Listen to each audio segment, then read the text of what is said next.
In this tutorial, I'm going to show you how to pull information from the Labor Market Information Dashboard to input into the NOVA application for Strong Workforce. So the first thing you're going to want to do, if you're not already there, is to go ahead and navigate to the dashboard page. And so if we click the A to Z index, we go to D for Data Dashboards, pull that up, and it's going to be under Strong Workforce and Career Education, and it's the dashboard at the top here under Strong Workforce.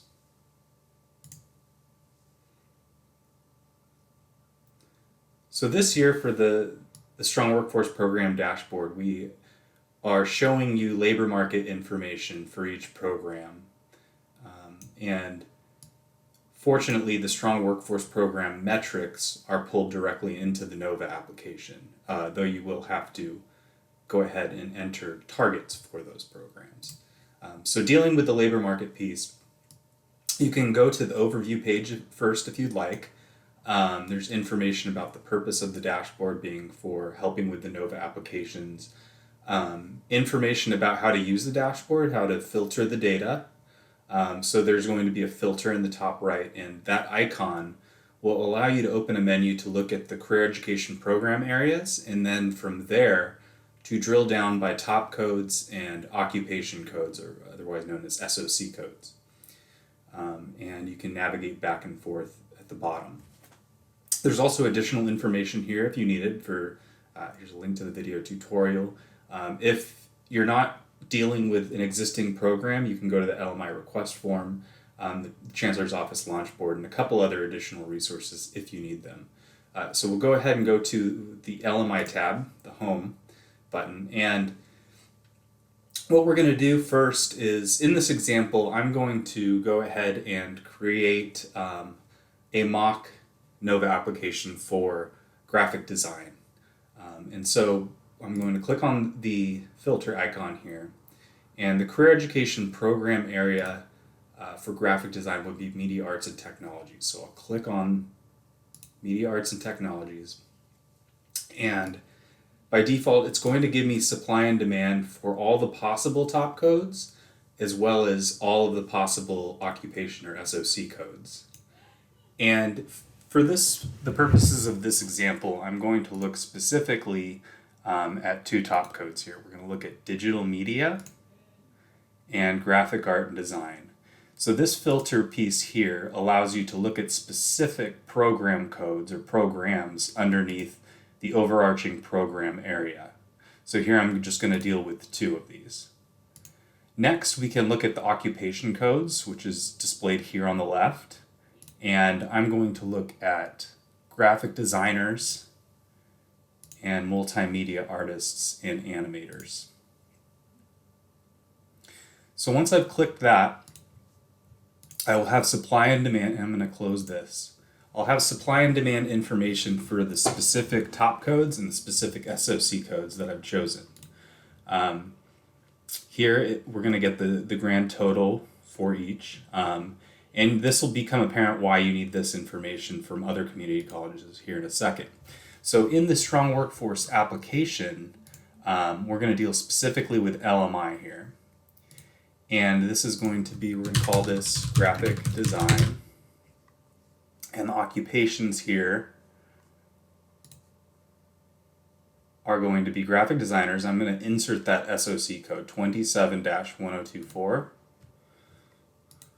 in the occupations.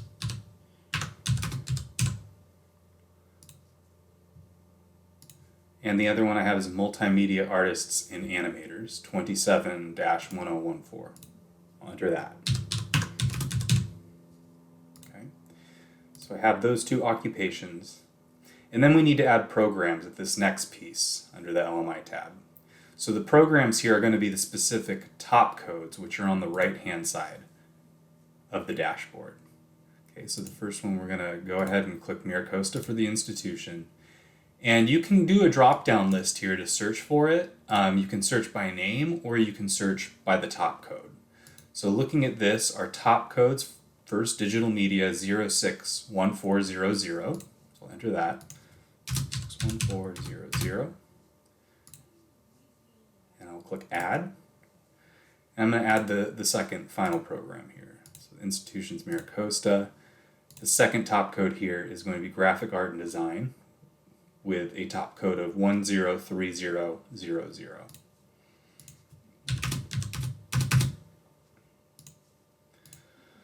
Okay, so now I've added data for the two occupations, and I've entered data for the two top codes or programs here.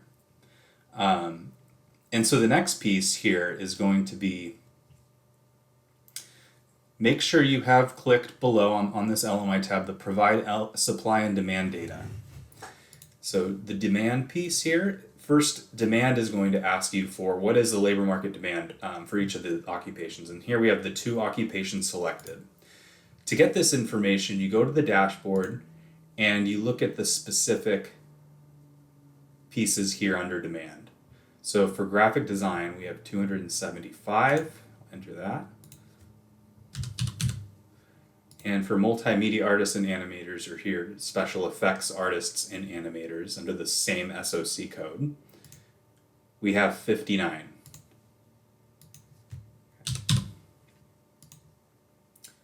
So once you've entered the demand data,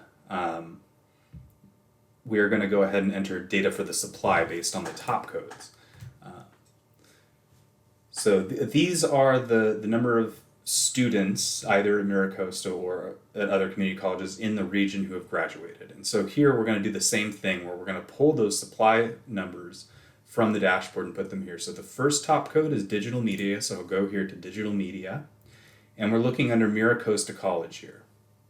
So we have a supply of 12 for MiraCosta College, so I'll enter 12. And for MiraCosta College Graphic Art and Design, we have 0 for that specific top code, so I'll enter 0. And then finally we have this last piece for other supply.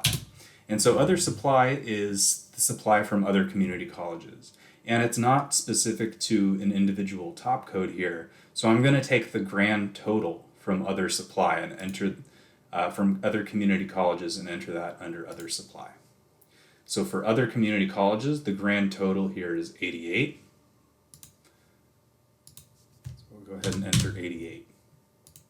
So now we've entered the supply and demand data, the labor market information specific to this this application for graphic design, or a mock-up of that. And so below you're going to see information that is also listed here at the top of the dashboard. And so on the dashboard you can look at different SOC codes and different program codes, top codes here that correspond to different supply and demand numbers to make sure you have enough demand here for funding. So if the demand is exceeded here, then it is eligible for funding based on the labor market information alone, or based on that piece rather. And so you'll see that same indicator here, demand exceeded, eligible for funding, and this will mimic what we just saw on the other page. And so once you've finished that, you are now finished with the LMI section of the application. And if you have any additional questions, please feel free to email me, James Clifton. My email is listed here on the dashboard. Thank you.